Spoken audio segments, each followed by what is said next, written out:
O verdadeiro perfil de liderança é uma pessoa humana que preocupa conhecer-se sempre mais, autodescobrir-se, autocriticar-se, desenvolver-se e autorrealizar-se. Vamos começar a conhecer então como eu sei que uma pessoa tem um perfil de liderança. Por que eu falo isso? Às vezes a empresa ela não tem quem ela coloque na parte de liderança. Aí então ela simplesmente joga uma pessoa para trabalhar naquela área. E a pessoa nem sabe o que significa líder. Ela entende que líder nada mais é do que mandar, autocrático. E aí ela acaba fazendo com que as pessoas se dispersem do objetivo que é realmente fazer a empresa produzir. E aqui nós vamos começar a falar sobre o perfil de quem realmente é líder. Começamos a falar que ela é uma pessoa humana. O que é uma pessoa humana? Aquela que tem o sentimento de se colocar no lugar do outro. Aí então ela se preocupa em se conhecer mais. Eu gostaria de que fizesse comigo aquilo que eu estou fazendo com o outro. Ela não precisa que as pessoas falem sobre as descobertas dela. Por si só, ela consegue ir se descobrindo aos poucos. Ela consegue se criticar naquilo que realmente ela está errando. Ela estuda para se desenvolver e principalmente se realizar para poder repassar a melhor forma de liderança para os seus membros. Busca maior maturidade emocional, sabendo controlar-se e adequar-se inteligentemente às situações. Ela não é aquela pessoa que chora junto com o membro ou que ela se explode junto com um motivo que está acontecendo dentro da sua equipe. Ela consegue se controlar, ouvir as versões e, em cima disso, inteligentemente resolver a situação. É motivado ao poder, no sentido de querer fluir sobre outras pessoas. Quando a gente fala de motivado ao poder, é dizer que ela consegue ter persuasão de liderar, o poder eu falo no sentido de liderar outras pessoas. É um educador. Acredita na capacidade do ser humano em transformar-se para melhor, em progredir e aperfeiçoar-se. Tô ruim de ler hoje.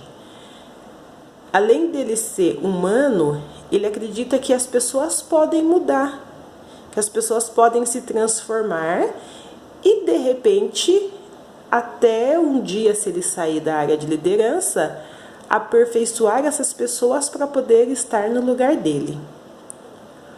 Procura conhecer o subordinado como indivíduo, isso é, ser único e singular.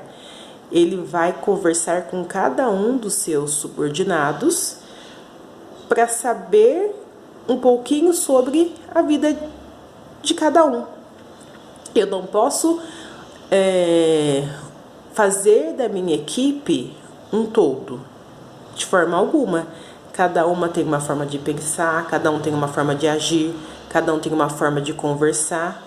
Então eu preciso conhecer cada pessoa que está dentro da minha equipe para eu poder saber como lidar com cada um em situações adversas que venham a acontecer. Tem interesse genuíno pelo subordinado, criando condições para que este cresça e se realize. Eu consigo fazer com que eu não tenha medo de perder o meu lugar. Eu tenho interesse em ensinar o meu subordinado para que ele também cresça dentro da organização e se realize profissionalmente.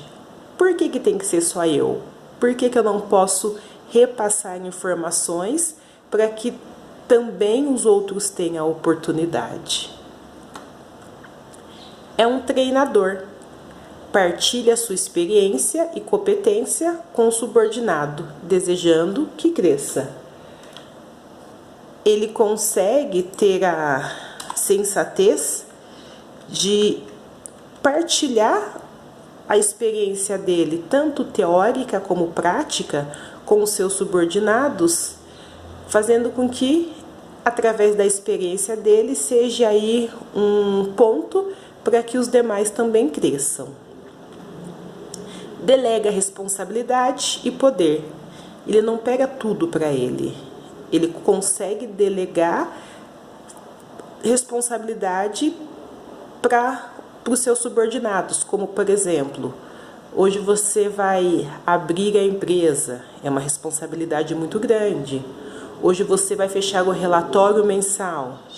E começar também a dar poder para alguns subordinados que ele acha que vale a pena, de também ajudar a tomar conta da equipe. Que ao rejeitar ideias, não inibe nem bloqueia o subordinado. Quando o subordinado dá uma ideia, uma sugestão, que eu não fale que não é boa, que eu não gostei, que não é aquilo.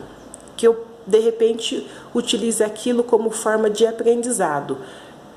Falando que a ideia realmente é boa, mas não para aquele momento, mas que você vai deixar arquivado para que de repente a gente possa utilizar em uma segunda reunião. Para que o subordinado não tenha medo de falar novamente em uma próxima reunião que tiver. Que critique em particular e elogie em público. Isso eu acho essencial, primordial. Show, gente. Eu não tenho necessidade de querer me aparecer como líder. Então eu não preciso criticar o meu subordinado perto das outras pessoas. E depois, a hora que eu vou dar parabéns para ele, eu chamo ele lá na minha sala só para que ele ouça. Não. O bom líder, quando ele tem que criticar, ele chama na sala e fala o que ele não gostou. E quando ele tem que elogiar, realmente ele elogia perto dos outros membros. É um comunicador, sabe ouvir com empatia, ou seja, ele consegue também se colocar no lugar do outro. E se fosse comigo, será que eu gostaria que fosse dessa forma? Que sabe dar e receber feedback. O que é feedback? É o retorno. Eu tenho um líder que ele me dá retorno daquilo que eu pedi e que ele também sabe receber retorno daquilo que de repente pode ajudar ele naquela área. Que sabe usar a linguagem verbal e não verbal, adequada ao receptor e à situação. Ele não precisa falar palavrão, ele não precisa fazer gestos. Ele sabe, mesmo que a coisa seja agressiva, como agir na linguagem naquela determinada situação. É um administrador de conflitos. Sabe ser animador, mediador, conciliador e harmonizador das tendências e discrepâncias. Não faz diferença do grupo. Ou seja, no momento de conflito, ele consegue mediar a situação de forma de que nem o lado A nem o lado B saia com razão. Democraticamente, ele consegue realizar uma função que os dois grupos consigam entender que eles estão errados. É capaz de analisar e diagnosticar as situações do grupo, quer em termos de tarefas, quer em termos de procedimentos grupais. Consegue analisar a situação do grupo, tanto em termos de delegar tarefas, como em termos de procedimento entre os demais outros grupos. Contribui criativamente para a solução dos problemas. Ele ajuda a sua equipe a solucionar os problemas.